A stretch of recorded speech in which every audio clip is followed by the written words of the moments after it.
الحمد للہ رب العالمین والصلاة والسلام علی سید الانبیاء والمرسلین اما بعد۔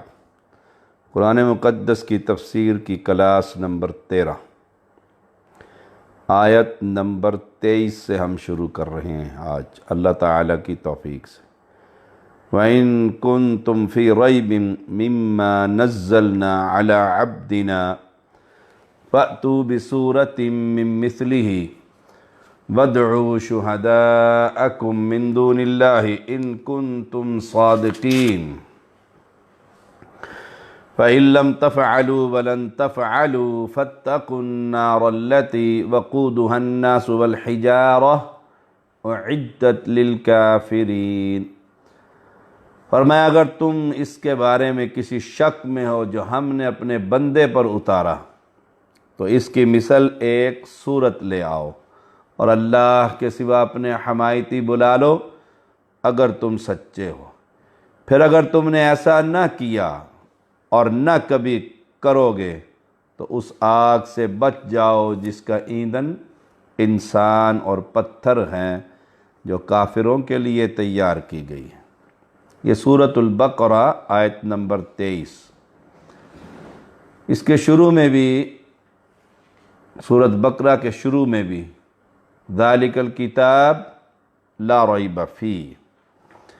اب پھر فرمایا یہاں پر وَإِن كُنتُمْ فِي رَيْبٍ، اگر ہو تم شک میں، یہاں پر شک میں ادنا سا بھی شک تمہیں ہے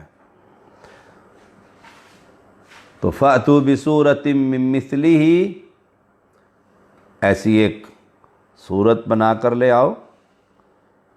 یہ چیلنج پہلے اس کتاب جیسی ایک کتاب لانے کے لیے کیا گیا تھا۔ دیکھیے بنی اسرائیل 88 نمبر آیت کریمہ، بنی اسرائیل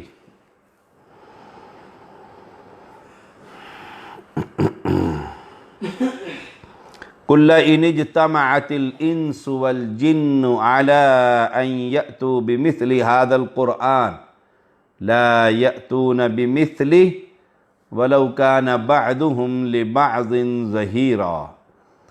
کہہ دیجیے اگر تمام انسان اور تمام جنات مل کر اس قرآن کے مثل لانا چاہیں، قرآن کے، تو ان سب سے اس کے مثل لانا ناممکن ہے۔ گو وہ آپس میں ایک دوسرے کے مددگار بھی بن جائیں۔ قرآن مجید سے یہ متعلق یہ چیلنج کئی جگہوں پر کیا گیا۔ اب یہاں پر یہ چیلنج پورے قرآن کے لیے کیا گیا، لیکن آج کے سبق میں فَأْتُوا بِسُورَةٍ مِّثْلِ، بسورہ یہاں پر ایک سورت کا پہلے پورے قرآن کا چیلنج تھا بنی اسرائیل میں، اور اس جگہ پر فَأْتُوا بِسُورَةٍ مثلی، اس جگہ پر چیلنج دیا گیا ایک سورت کا۔ اور سورۃ ہود کے اندر دیکھیے فرمایا ام یقولون افترا، کیا یہ کہتے ہیں کہ اس قرآن کو اسی نے گھڑا ہے؟ قل فاتوا بعشر سور مثلہ مفتریات وادعوا من استطعتم من دون اللہ ان کنتم صادقین۔ کیا یہ کہتے ہیں کہ اس قرآن کو اسی نے گھڑا ہے؟ جواب دیجئے تو پھر تم بھی اسی کی مثل بعشر 10 صورتیں بنا کر لاؤ، 10 صورتیں گھڑی ہوئی لے آؤ، اور اللہ کے سوا جسے چاہو اپنے ساتھ بلا بھی لو اگر تم سچے ہو۔ امام ابن کثیر رحمہ اللہ لکھتے ہیں پہلے اللہ تعالیٰ نے چیلنج دیا اگر تم اپنے اس دعوے میں سچے ہو کہ علیہ وسلم اللہ کا پیغمبر اس کا بنایا ہوا قرآن ہے تو اس کی نظیر پیش کر کے دکھلا دو، اور اگر تم جس کی چاہو مدد حاصل کر لو، لیکن تم کبھی ایسا نہیں کر سکو گے، کبھی ایسا نہیں کر سکو گے۔ دیکھیے پہلے پورے قرآن کا چیلنج، پھر 10 سورتوں کا چیلنج، اور اب تیسرے نمبر پر یہ چیلنج ہے کہ فاتو بسورۃ مثلی من مثلی، فاتو بسورۃ من مثلی، ایک سورت کا چیلنج کیا گیا، اور یہ سورت بقرہ مدنی ہے، مدنی سورت۔ اللہ کریم نے سورت یونس کے اندر بھی فرمایا ام یقولون افترا قل فأتوا بسورۃ مثلہ وادعوا من استطعتم من دون اللہ ان کنتم صادقین۔ کیا یہ لوگ یوں کہتے ہیں کہ آپ نے اس قرآن کو گھڑ لیا ہے؟ آپ کہہ دیجئے تو پھر تم اس کی مثل ایک ہی صورت لاؤ، اور جن غیر اللہ کو بلا سکو بلا لو، اگر تم سچے ہو۔ اگر تمہارا دعویٰ یہی ہے کہ یہ قرآن محمد صلی اللہ علیہ وسلم کا گھڑا ہوا ہے، تو وہ بھی تمہاری طرح کا ایک انسان، تمہاری زبان بھی اس کی طرح عربی، وہ تو ایک ہے۔ تم اگر اپنے دعوے میں سچے ہو تو دنیا بھر کے ادیبوں کو، فصحاء کو، ان سب کو بلا لو، سب کو، اہل علم کو اور اہل قلم کو اور اہل زبان کو جمع کر لو، اور قرآن جیسی ایک چھوٹی سی سورت بنا کر لاؤ۔ قرآن کریم کا یہ چیلنج قیامت تک کے لیے، قیامت تک کے لیے، اور اس کا جواب نہیں۔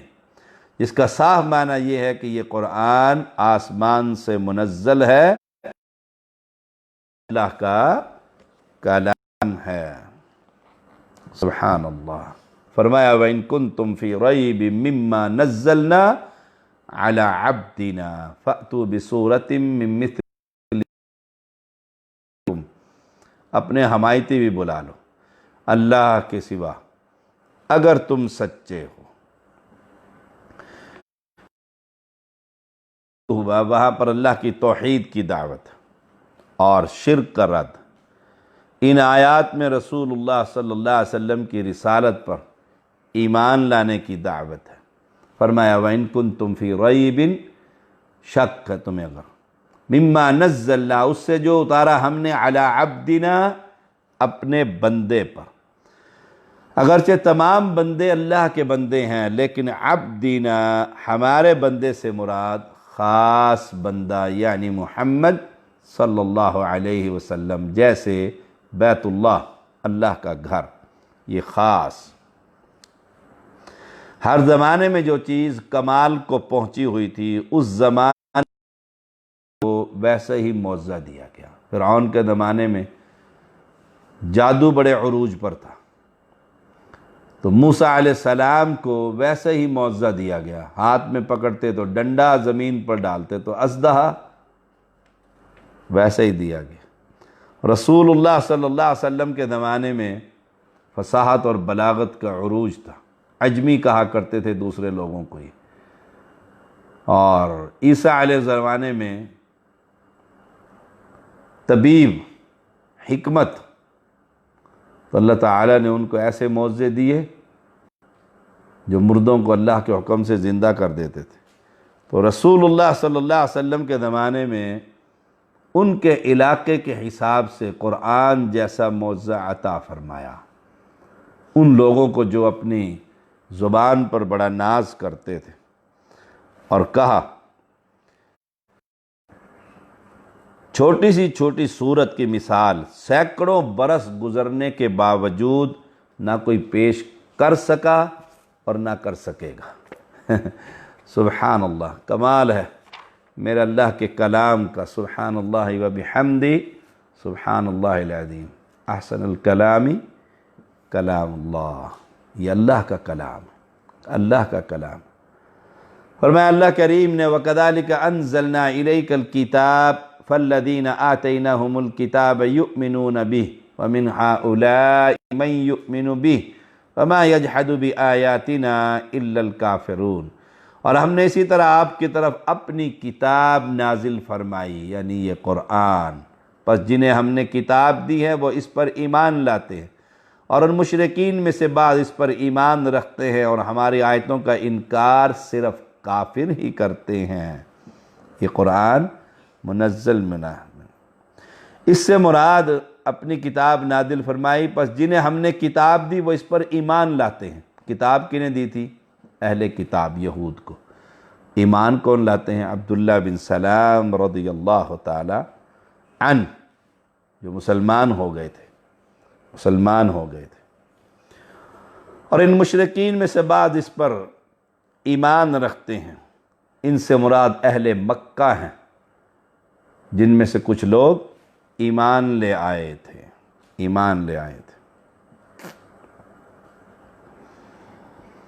یہ سورت عنکبوت آیت نمبر 47 سے لے کر 51 تک۔ وَمَا كُنْتَ تَتْلُو مِن قَبْلِهِ مِن كِتَابٍ وَلَا تَخُطُّهُ بِيَمِينِكَ إِذًا لَارْتَابَ الْمُبْطِلُونَ، اس سے پہلے تو آپ کوئی کتاب نہ پڑھتے تھے۔ دیکھیے کمال نہیں ہے، اس لیے کہ آپ امی نبی تھے، ان پڑھ جسے کہتے ہیں امی۔ وَمَا كُنْتَ تَتْلُو مِن قَبْلِهِ مِن كِتَاب، اس سے پہلے تو آپ کوئی کتاب نہ پڑھتے تھے۔ وَلَا تَخُطُّهُ بِيَمِينِكَ، اور نہ کسی کتاب کو اپنے ہاتھ سے لکھتے تھے۔ اِذًا لَارْتَابَ الْمُبْطِلُونَ، کہ یہ باطل پرست لوگ شک و شبہ میں پڑتے ہیں، اس لیے کہ لکھنے کے لیے بھی علم ضروری ہے، جو آپ نے کسی سے حاصل ہی نہیں کیا تھا۔ آپ ہوتے یا کسی استاد سے کچھ سیکھا ہوتا تو یہ لوگ کہتے قرآن مجید فلاں کی مدد سے یا اس سے تعلیم حاصل کرنے کا نتیجہ۔ بل هو آیات بینات فی صدور الذین اوتوا العلم وما یجحد بآیاتنا الا الظالمون، بلکہ یہ قرآن تو روشن آیتیں ہیں، اللہ اکبر، جو اہل علم کے سینوں میں محفوظ ہیں۔ ہماری آیتوں کا منکر بجز ظالموں کے اور کوئی نہیں ہے۔ یہ قرآن اہل علم کے سینوں میں محفوظ ہے، قرآن مجید حافظوں کے سینوں میں۔ یہ قرآن مجید کا اعجاز ہے کہ لفظ بہ لفظ سینے میں محفوظ ہو جاتا ہے۔ جنگ آزادی پر قرآن مقدس جلا دیے تھے، ہزاروں نہیں لاکھوں کی تعداد کا سمجھتے تھے باطل کہ قرآن جلا دیے گئے ہیں، اب ان کی اصل کتاب ہم نے ختم کر دی ہے، لیکن حافظوں کے سینوں سے ایک اوپر نیچے نہ کر سکے۔ یہ اعجاز ہے اس قرآن کا۔ وَقَالُوا لَوْلَا أُنزِلَ عَلَيْهِ آيَاتٌ مِّن رَّبِّهِ قُلْ إِنَّمَا الْآيَاتُ عِندَ اللَّهِ وَإِنَّمَا أَنَا نَذِيرٌ مُّبِينٌ، انہوں نے کہا اس پر کچھ نشانیاں اس کے رب کی طرف سے کیوں نہیں اتارے گئے؟ معجزات، نشانیاں معنی، آپ کہہ دیجئے نشانیاں تو سب اللہ کے پاس ہیں، میں تو صرف کھلم کھلا آگاہ کرنے والا ہوں۔ نشانیاں اتارنا تو اللہ کے اختیار میں۔ اولم یکفہم انا انزلنا علیک الکتاب یتلی علیہم ان فی ذلک لرحمۃ وذکری لقوم یؤمنون، کیا انہیں یہ کافی نہیں کہ ہم نے آپ پر کتاب نازل فرما دی؟ بس دیکھو پھر آ گئی قرآن کی کتاب جو ان پر پڑھی جا رہی ہے، یتلی علیہم، جو ان پر پڑھی جا رہی ہے۔ یہ نشانیاں طلب کرتے ہیں، ان کو نشانی قرآن کافی نہیں جو ہم نے آپ پر نازل کی ہے، اور چیلنج بھی کر دیا اس جیسا قرآن لاؤ، اس جیسی 10 صورتیں لے کر آؤ، اور اس جیسی ایک صورت ہی لے آؤ، کچھ نہیں کر سکتے تو ایک صورت ہی بنا دو۔ یہ قرآن پر ایمان نہیں لا رہے، اور اگر انہیں معجزے دکھا بھی دیے جائیں یہ تب بھی ایمان نہیں لائیں گے۔ ان لوگوں کے لیے جو اس بات کی تصدیق کرتے ہیں، جو ایمان بھی لاتے ہیں، یہ قرآن اللہ کی طرف سے آیا ہے، کیونکہ وہی اس قرآن سے پھر فیض یاب ہوتے ہیں۔ تو قرآن اللہ کی کتاب ہے، سبحان اللہ، اللہ کی کتاب ہے۔ فرمایا فَإِن لَّمْ تَفْعَلُوا وَلَن تَفْعَلُوا فَاتَّقُوا النَّارَ الَّتِي وَقُودُهَا النَّاسُ وَالْحِجَارَةُ أُعِدَّتْ لِلْكَافِرِينَ، پھر تم نے اگر ایسا نہ کیا اور نہ کر سکو گے، تو اس آگ سے بچ جاؤ۔ آگ، عام آگ انسانی جسم اور پتھروں سے بجھ جاتی ہے، اس کے اوپر ڈالو یا مدھم ہو جاتی ہے، مگر حرارت اس قدر ہے کہ انسان اور پتھر اس کا بن کر اسے مزید اونچا کرتے، مزید بھڑکائیں گے اور اس کے اندر آگ تیز آ جائے گی۔ رسول اللہ صلی اللہ علیہ وسلم کا فرمان ہے تمہاری آگ جہنم کی آگ کے 70 حصوں میں سے ایک حصہ ہے، یعنی ایک حصہ ہمیں دیا اور 69 حصے جہنم کے اندر ہیں۔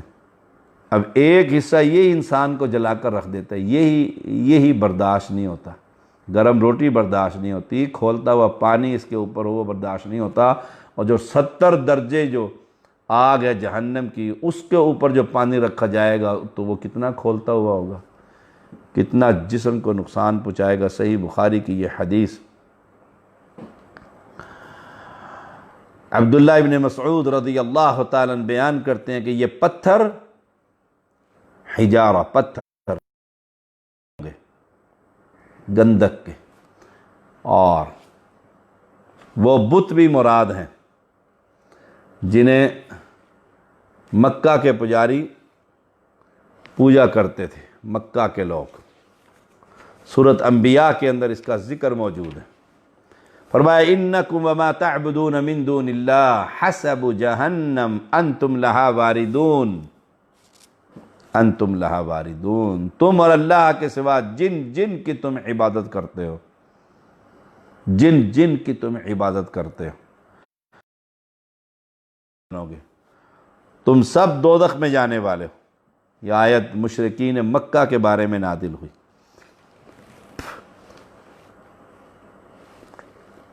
جو لات منات اور عزا یہ سب پتھر کی مورتیاں تھیں۔ انکم وما تعبدون من دون اللہ حسب جہنم، جو جمادات یعنی غیر عاقل تھی، اس لیے آیت میں ما تعبدون کے الفاظ ہیں۔ عربی میں ما غیر عاقل کے لیے آتا ہے، یعنی کہا جا رہا ہے کہ تم بھی، تمہارے یہ معبود بھی، جن کی مورتیاں بنا کر تم نے سجدے کیے اور نذرانے چڑھائے اور پتہ نہیں کیا کچھ کیا، سب جہنم کا ایندھن ہے۔ پتھر کی مورتیوں کا اگرچہ قصور تو نہیں، کیونکہ وہ تو غیر عاقل اور بے شعور ہیں، لیکن انہیں پجاریوں کے ساتھ جہنم میں صرف مشرکوں کو ذلیل اور رسوا کرنے کے لیے ڈالا جائے گا کہ جن معبودوں کو تم اپنا سہارا سمجھتے تھے وہ بھی تمہارے ساتھ ہی جہنم میں بھی ہیں۔ جیسے ٹیکسلا میں وہ پنجا پیر، پنجا پتھر، جو پتھر ہے وہ اسے وہاں کھڑا ہوا ہے، اس پر ہاتھ بنایا ہوا ہے، پنجا بنا ہوا ہے، کیا کچھ بنا ہوا ہے، وہ سمجھتے ہیں یہ بابا جی نے روک لے، اس پتھر کی لوگ عبادت کرتے ہیں۔ اللہ اکبر۔ آج بھی امت محمدیہ کی اکثریت پتھروں کو قبر سے اٹھا کر اپنے بچوں کے چہروں پر رگڑتی ہے، ملتی ہے، چومتی ہے اور برکت کے لیے گھر لے جاتے ہیں۔ سبحان اللہ۔ یہ انہی کے ساتھ جہنم میں ہوں گے۔ اعدت للکافرین، یہ کافروں کے لیے تیار کی گئی ہے۔ کوئی مومن اس میں جائے گا تو کفر کے کسی کام کے ارتکاب ہی کی وجہ سے جائے گا، کیونکہ اعدت تیار کی گئی للکافرین، واسطے کافروں کے۔ جہنم اصل میں کافروں کے لیے، مومن جو جائے گا جہنم میں تو وہ کوئی ایسا کفر کا کام کرے گا جس کی وجہ سے وہ جہنم میں جائے گا، اگرچہ اس میں ہمیشہ نہ رہے گا۔ اور یہ بھی معلوم ہوا جہنم اس وقت بھی موجود ہے۔ اعدت للکافرین، اعدت للکافرین۔ اب وَبَشِّرِ الَّذِينَ آمَنُوا وَعَمِلُوا الصَّالِحَاتِ أَنَّ لَهُمْ جَنَّاتٍ تَجْرِي مِن تَحْتِهَا الْأَنْهَارُ كُلَّمَا رُزِقُوا مِنْهَا مِن ثَمَرَةٍ رِزْقًا قَالُوا هَذَا الَّذِي رُزِقْنَا مِن قَبْلُ وَأُتُوا بِهِ مُتَشَابِهًا وَلَهُمْ فِيهَا أَزْوَاجٌ مُطَهَّرَةٌ وَهُمْ فِيهَا خَالِدُونَ۔ اب اہل ایمان سے گفتگو، پہلے کفار کو آگ سے ڈرایا، اب ایمان لانے والوں سے گفتگو کی جا رہی۔ ان لوگوں کو خوشخبری دے دو جو ایمان لائے اور انہوں نے نیک اعمال کیے، بے شک ان کے لیے ایسے باغات ہیں جن کے نیچے نہریں بہہ رہی ہیں۔ جب کبھی ان میں سے کوئی پھل انہیں کھانے کے لیے دیا جائے گا، کہیں گے یہ تو وہی ہے رزقنا من قبل، جو اس سے پہلے ہمیں دیا گیا، اور وہ انہیں ایک دوسرے سے ملتا جلتا دیا جائے گا، اور ان کے لیے ان میں نہایت پاک صاف بیویاں، ازواج مطہرہ وہم فیہا خالدون، اور وہ ان میں ہمیشہ رہنے والے۔ اب اہل ایمان سے قرآن مجید میں جنت اور دوزخ کا ذکر اکثر چلتا رہتا ہے۔ کتاب متشابہ مثانیہ، متشابہہ، مثانیہ سے مراد کسی چیز کے ساتھ اس کا مقابل بھی مذکور ہو، مثلا ایمان کے ساتھ کفر، جنت کے ساتھ دوزخ، یہ قرآن مجید کی ترتیب ہے۔ ایمان دل سے تصدیق، زبان سے اقرار، اور یہ تین باتیں ہم نے کل جمعے کے اندر بھی اسی تین باتوں پر خطبہ دیا تھا۔ کل کا جو جمعہ ہے، کل کا جمعہ کیا تاریخ تھی؟ کل پرسوں کا، آج اتوار ہے، آج پیر ہے، جمعے کے دن جمعے پر ہم تین باتیں اس جمعے بیان کی گئی۔ ایمان کے بعد عمل صالح، یقین، دل، ایمان، دل سے اس کی تصدیق، اس پر ہم وہاں لیکچر دے چکے ہیں، آپ وہاں پر دیکھ سکتے ہیں۔ اور اس میں ایمان، دل کی تصدیق اور زبان سے اقرار کے بعد عمل میں کوتاہی ہوتی ہے، بڑی بے عملی ہے۔ اللہ اکبر! عمل سے خالی ایمان کافی نہیں، کافی نہیں۔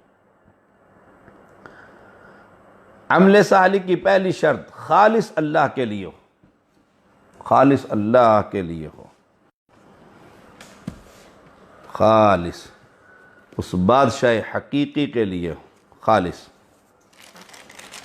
عمل کا خالص ہونا انتہائی ضروری ہے۔ دیکھیے سورۃ کہف کی آخری آیتیں، قُلْ إِنَّمَا أَنَا بَشَرٌ مِثْلُكُمْ يُوحَىٰ إِلَيَّ أَنَّمَا إِلَٰهُكُمْ إِلَٰهٌ وَاحِدٌ فَمَنْ كَانَ يَرْجُو لِقَاءَ رَبِّهِ فَلْيَعْمَلْ عَمَلًا صَالِحًا عَمَلًا صَالِحًا وَلَا يُشْرِكْ بِعِبَادَةِ رَبِّهِ أَحَدًا۔ آپ کہہ دیجئے میں تو تم جیسا ہی ایک انسان ہوں، بشر مثلکم، ہاں میری جانب وحی کی جاتی ہے، میں رب کی باتوں کا احاطہ نہیں کر سکتا، کیوں؟ میں تو میری طرف وحی ہے۔ سب کا معبود صرف ایک اللہ ہے، سب کا معبود صرف ایک اللہ، ایک ہی معبود ہے، ایک ہی معبود ہے۔ البتہ مجھے یہ امتیاز حاصل ہے کہ مجھ پر وحی آتی ہے، اللہ اکبر۔ اسی وحی کی بدولت میں نے اصحاب کہف اور ذوالقرنین کے متعلق اللہ کی نازل کردہ باتیں بیان کی ہیں۔ بڑے زمانے سے پتہ ہی نہیں تھا، افسانوں میں گم ہو گئی تھی ان کی اصل حقیقت، اور اس وحی میں سب سے بڑا حکم یہ ہے کہ معبود برحق صرف ایک، تو جسے بھی اپنے پروردگار سے فمن کان یرجو لقاء ربی، ملنے کی آرزو ہو، اسے چاہیے فلیعمل عملا صالحا، نیک عمل کرے، اور اپنے پروردگار شریک نہ کرے، کسی کو شریک نہ کرے۔ عمل صالح وہ ہے جو سنت کے مطابق، جو سنت کے مطابق ہو، اور جو سنت کے مطابق نہیں وہ عمل صالح نہیں، عمل صالح نہیں۔ یاد رکھیے، جو اپنے رب کی ملاقات کا یقین رکھتا ہے اسے چاہیے کہ ہر عمل محمد الرسول اللہ صلی اللہ علیہ وسلم کی شریعت کے مطابق کرے، اللہ کی عبادت میں کسی کو شریک نہ ٹھہرائے، اس لیے کہ بدعت اور شرک نیکیوں کو برباد کر دیتے ہیں۔ اللہ تعالیٰ ان دونوں سے ہر مسلمان کو محفوظ رکھے۔ قرآن مجید میں ایک اور مقام پر دیکھیے، سورۃ بینہ وما امروا الا لیعبدوا اللہ مخلصین لہ الدین حنفاء ویقیموا الصلاۃ ویؤتوا الزکاۃ وذلک دین القیمہ، انہیں اس کے سوا کوئی حکم نہیں دیا گیا کہ صرف اللہ کی عبادت کریں، یعنی عمل کا خالص اللہ کے لیے ہونا انتہائی ضروری ہے، اسے کے لیے دین کو مخلصین لہ الدین خالص رکھیں، ابراہیم حنیف کے دین پر، اور نماز قائم کریں اور زکوٰۃ دیتے رہیں، یہی ہے دین کا۔ سبحان اللہ۔ اور ان کی کتابوں میں اس بات کا حکم دیا گیا کہ دین عمل خالص اللہ کے لیے، خالص اللہ تعالیٰ کے لیے ہوگا۔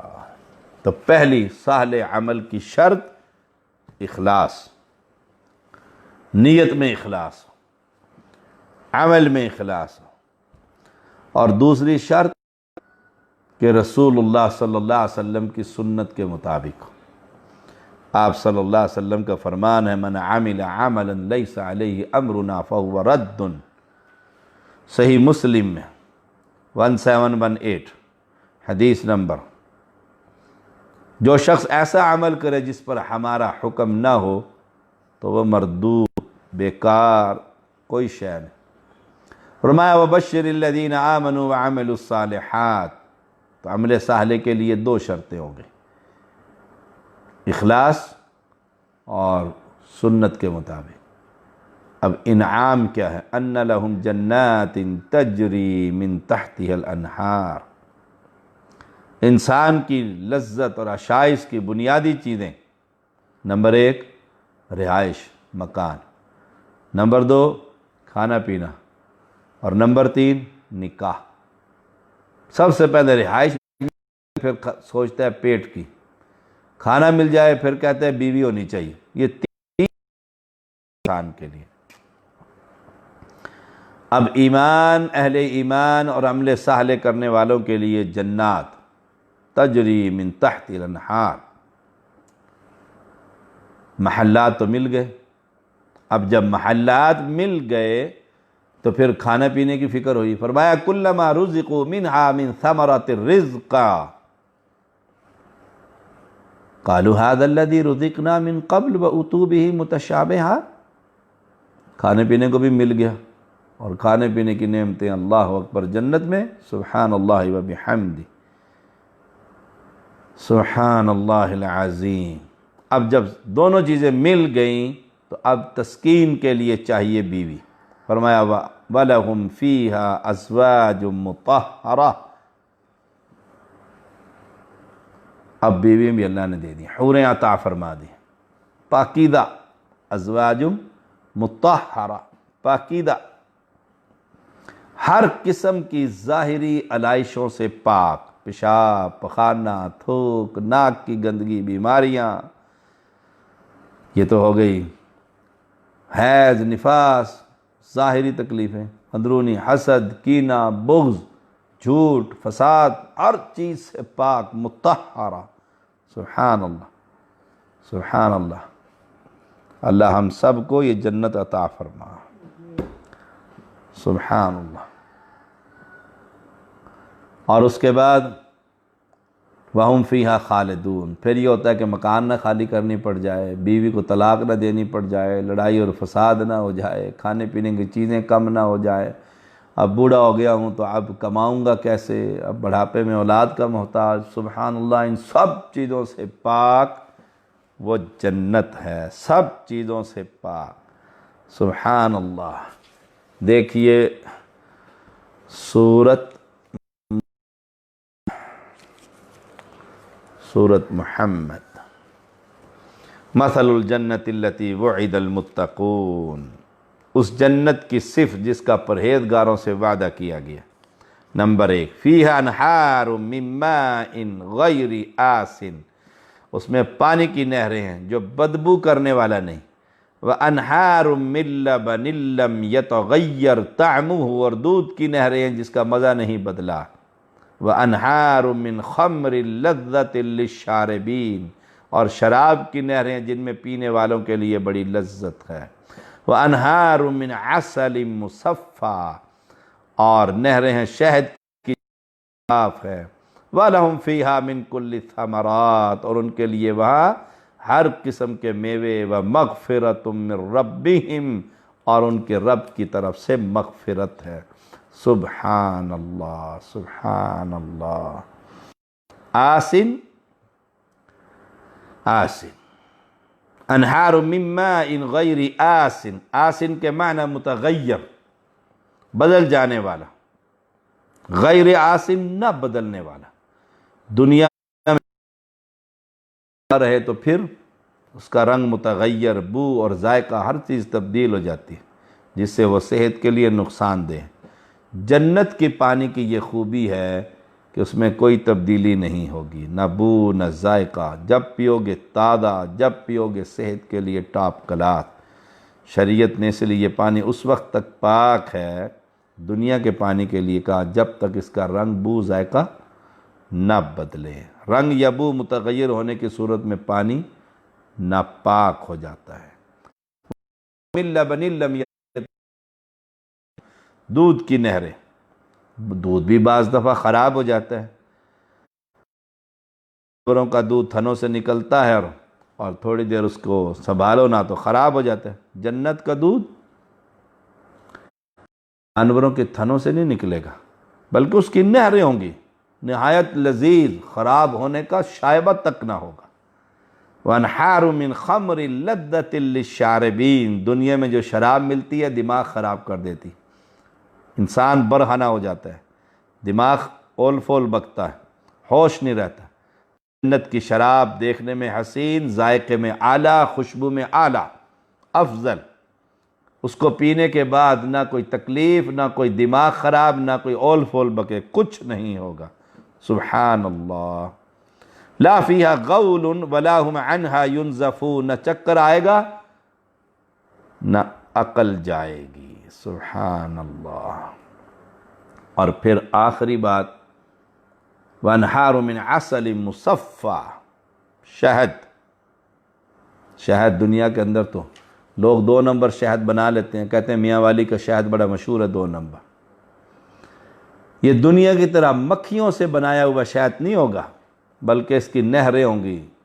نبی اکرم صلی اللہ علیہ وسلم نے فرمایا جب بھی تم سوال کرو تو جنت الفردوس کی سوال، اس کے لیے سوال کرو، جنت الفردوس، وہیں سے نہریں پھوٹتی ہیں، اور اس کے اوپر رحمان کا عرش معلیٰ ہے۔ سبحان اللہ و بحمدہ، سبحان اللہ العظیم۔ وہ دیکھو نا، وہ ایک بہاولپور کا پروفیسر جو قتل ہوا تھا پچھلے دنوں، ایک اس کے طالب علم نے قتل کر دیا تھا، تو اس نے یہی اسلام کا اور جنت کا مذاق اڑایا تھا، اس کی ویڈیو نیٹ پر موجود ہے۔ اس نے کہا تھا یہ مولوی وہاں کھڑا ہوگا اور مکھیاں بھن بھن کر رہی ہوں گی، اور اس کی داڑھی میں شہد لٹک رہا ہوگا اور یہ چاٹ رہا ہوگا۔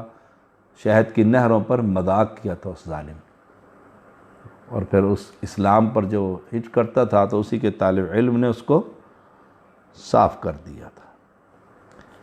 وَهُمْ فِيهَا خَالِدُونَ۔ اس کے اندر ایک بات، وَأُتُوبِهِ مُتَشَابِهَةً، ملتے جلتے دنیا کے پھلوں سے، نام میں، شکل میں، لیکن جنت کی نعمتوں کا، جنت کی نعمتوں کا دنیا کی نعمتوں سے کیا نسبت؟ دیکھیے فرمایا فَلَا تَعْلَمُ نَفْسٌ مَا أُخْفِيَ لَهُم مِّن قُرَّةِ أَعْيُنٍ جَزَاءً بِمَا كَانُوا يَعْمَلُونَ۔ کوئی جان نہیں جانتا، کوئی نفس نہیں جانتا جو کچھ ہم نے ان کی آنکھوں اور ٹھنڈک کے لیے ان کے لیے پوشیدہ کر رکھی ہے۔ سبحان اللہ۔ یہ بدلہ ہے، یہ بدلہ ہے اس کا جو یہ دنیا میں نیکیاں کر کر گئے۔ اللہ کے سوا کوئی نہیں جانتا۔ اہل ایمان کے لیے چھپا کر رکھے جن سے ان کی آنکھیں ٹھنڈی ہو جائیں گی۔ اللہ تعالیٰ فرماتا ہے، حدیث قدسی ہے، میں نے اپنے نیک بندوں کے لیے وہ چیزیں تیار کر رکھی جو کسی آنکھ نے نہیں دیکھی، کسی کان نے نہیں سنی، کسی انسان کے وہم و گمان میں بھی اس کا ذکر تک نہ آیا، وہم و گمان تک بھی کوئی شے نہیں۔ وَهُمْ فِيهَا خَالِدُونَ، پھر اس میں ہمیشہ رہو گے۔ اللہ تعالی ہم سب کو نصیب فرمائے۔ وآخر دعوانا ان الحمد للہ رب العالمین۔